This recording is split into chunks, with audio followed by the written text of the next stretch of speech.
Bonjour, mon nom est Bruno Détune et dans cette vidéo j'aimerais vous expliquer comment éliminer tous les éléments du player et ainsi que les boutons suivants et précédents dans Articulate Storyline. Dans cette page, vous voyez que j'ai deux DIA ici présentes, que si on va voir par exemple un aperçu de cette scène, vous allez voir de façon traditionnelle, à gauche le menu, le titre, ainsi de suite, tous des éléments présents. La question importante est, j'aimerais avoir uniquement la partie bleue, donc la partie des DIA présente, et la navigation elle-même sera présente tout simplement en cliquant sur les boutons différents de la page. Alors, pour faire cela, nous allons d'abord adapter le player. Pour cela, nous allons dans le menu Accueil et ensuite à droite Lecteur ou Player, et nous allons décocher toutes les options. Le titre en haut se trouve ici à gauche, la barre de volume ainsi que la barre de protection peuvent être enlevées. Si vous avez un logo, il faut le décocher. Ensuite, vous voyez ici à droite les ressources. Celles-ci se trouvent dans les onglets du lecteur. Donc ici, ressources. Je vais vers le bas pour enlever menu. Et là, vous voyez quasiment tout est déjà enlevé, mis à part le bouton précédent suivant. Cliquons sur OK pour conserver les éléments que nous avons changés.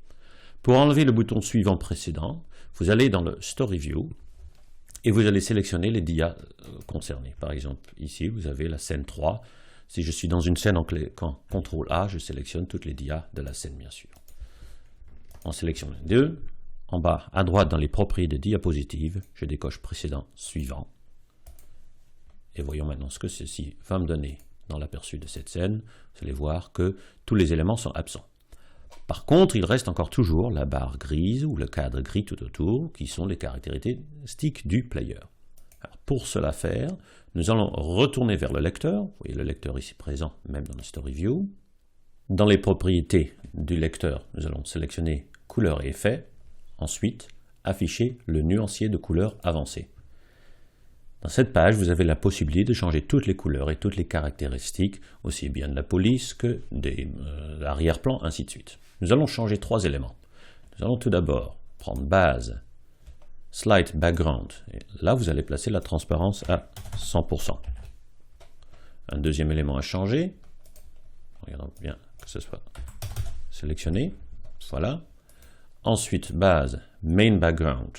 Se met aussi sur 100%. Et pour terminer, Main Border se met aussi sur 100% de transparence. Cliquez ensuite sur OK et voyons ce que cette scène va nous donner en faisant l'aperçu de cette scène. Là, vous voyez que tous les contours et tous les éléments du player ont disparu et en cliquant sur les boutons différents, on peut naviguer dans les pages différentes. Voilà, j'espère que vous avez eu suffisamment d'explications. N'hésitez pas à me poster des autres questions au cas échéant.